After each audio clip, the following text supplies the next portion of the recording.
Léo, e pra cultura nerd agora, tem esse modismo de que o mundo vai acabar. O que vocês pensam a respeito disso, no Notas Nerd? Porra, O que vocês sabem a respeito do fim do mundo? normalmente a gente caga pra isso. Se você for levar ao pé da letra, questão maia, não sei o que, a gente sacaneia, dizendo que o círculo lá onde eles faziam os calendários só deu até 2012, ou quando eles iam começar a fazer 2013, vieram os espanhóis, dizimaram os caras, então eles não puderam continuar. Mas tirando a sacanagem, cara, se você for falar no termo filosófico da vida, provavelmente o mundo vai acabar um dia. Agora, se vai ser da... Mas vai ser em 2012? Não, provavelmente não, cara. Então se acabar, foda-se. O que eu posso fazer? Ué, mas aí ninguém mais vai assistir Notas Nerd. Não vai mais existir Notas Nerd. Tu é, cara. É que, tem vida após morte? Porra. Aí a gente vai descobrir mesmo. Cara, sabe qual é o legal? Se o mundo acabar em 2012, vai acontecer um tema sobre religião que um amigo meu definiu que é muito bom. Então é o seguinte, a melhor forma que você tem de se dar bem pós-morte é ser agnóstico. Por quê? Por quê?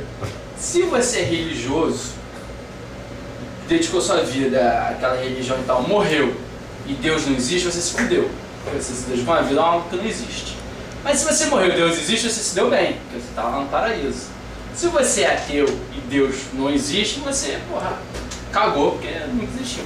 Se Deus existe, você tá fudido, porque você não acreditou nele. O agnóstico é aquele, ó, nunca disse que não existiu, mas também não disse que...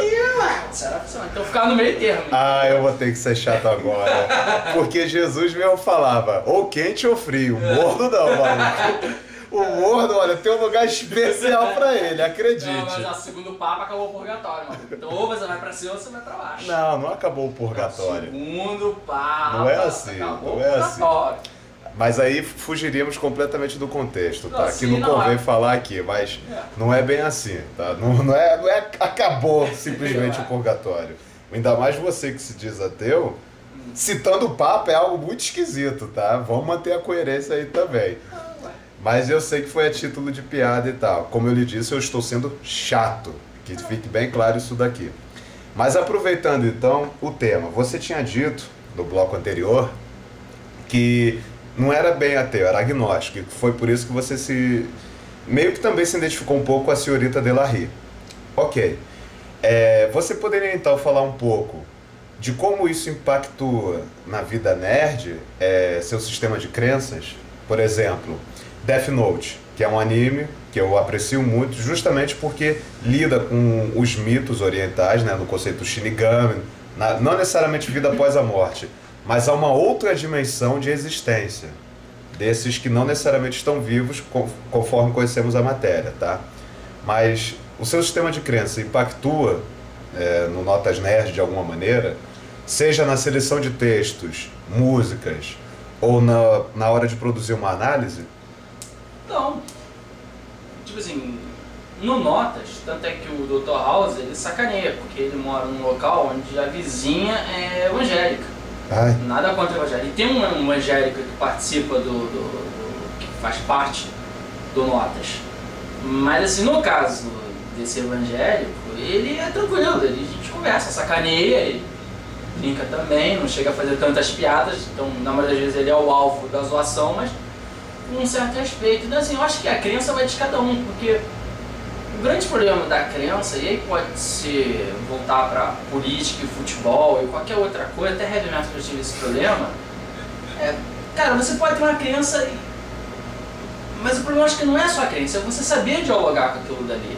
Tipo, é você ser, digamos, católico, budista, a puta que o pariu, e eu não ser nada, ou ser outra coisa, a gente poder debater, mas em nenhum momento eu vou ficar dizendo, cara, isso tá errado, porque você não acredita em fulano. Entendeu? E eu fico dizendo, não, cara, você que tá errado porque o fulano, na verdade, existiu de outra maneira. Tem uma forma de dialogar. Eu, no meu caso, falando sobre a minha crença, o fato de eu ser agnóstico, ateu, eu me justifico em questões históricas, sociológicas, filosóficas, para chegar a essa minha conclusão, entendeu? Agora, eu sou de uma família católica, eu fui batizado, fiz primeira comunhão, mas é aquela coisa de, pô, sou criança, você ainda não decide por nada. Então, bem ou mal, tem influência. Eu sei o Pai Nosso, Ave Maria e só. Garanto que se eu te pedir pra rezar uma Ave Maria pra mim quando eu estiver doente, tu me manda de vez pro inferno, bicho. Nossa, porque você já demonstrou várias vezes que confunde as coisas, entendeu? Não, mas tipo assim, mas eu acho uma parada, uma coisa que eu já comentei com você uma vez, uns anos, quando eu decidi, não, só, vou parar de com doce e dizer que, tem religião, eu vou dizer que sou agnóstico, até eu foda-se.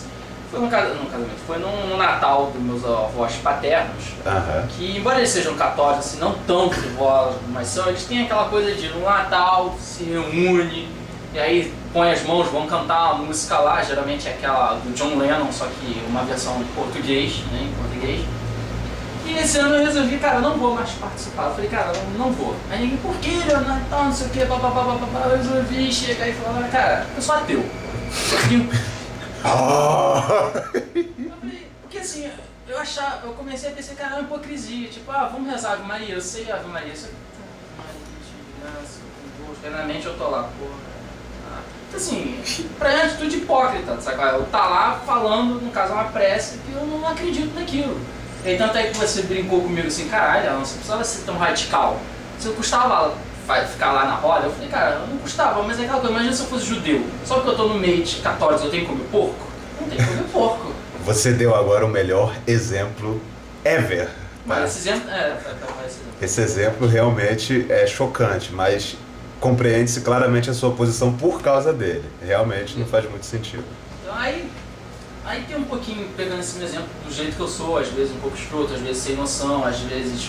O meu grande problema, dessa forma, a minha vantagem, é que eu sou muito sincero.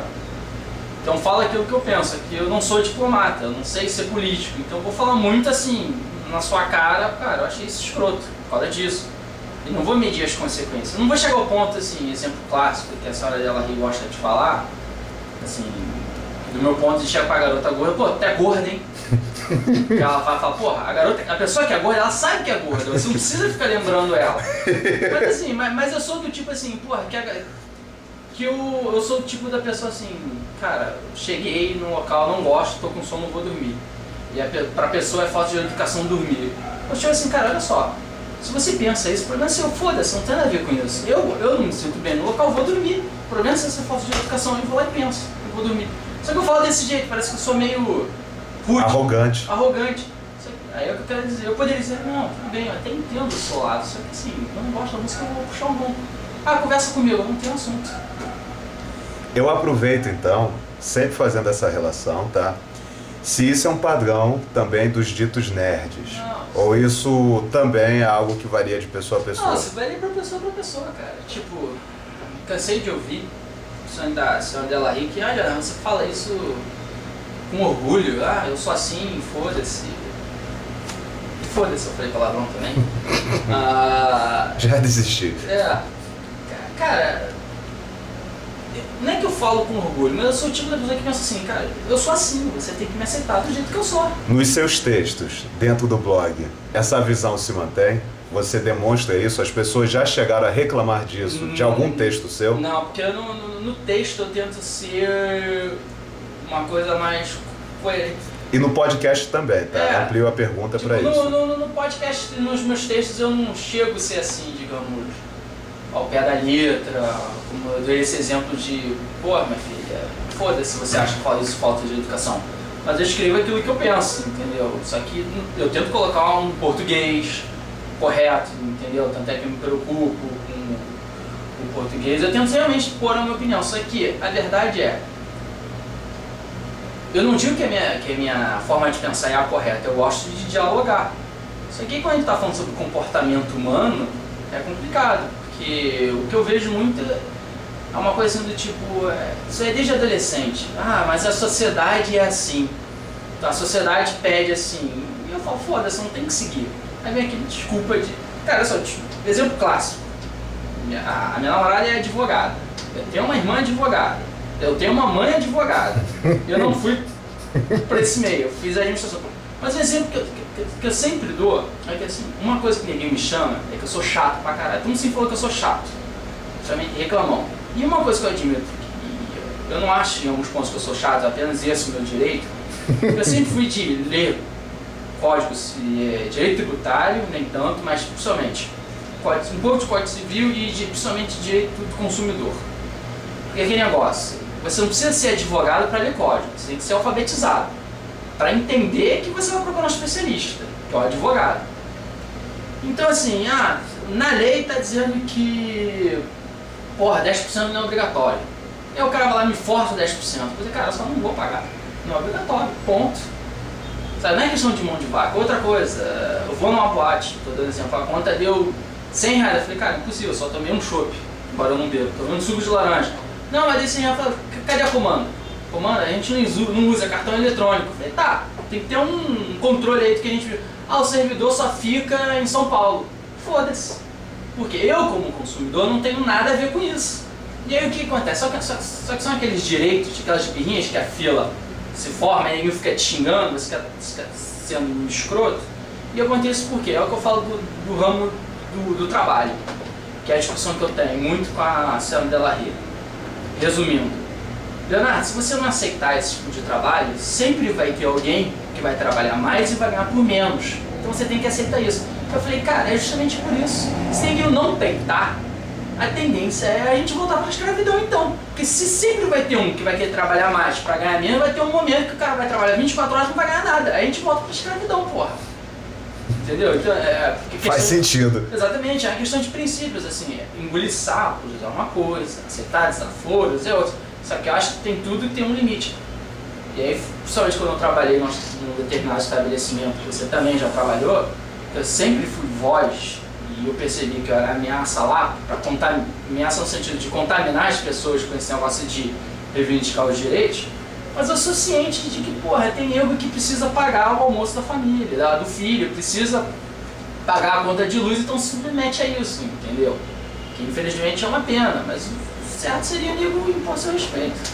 Então é isso, com relação a que você falou.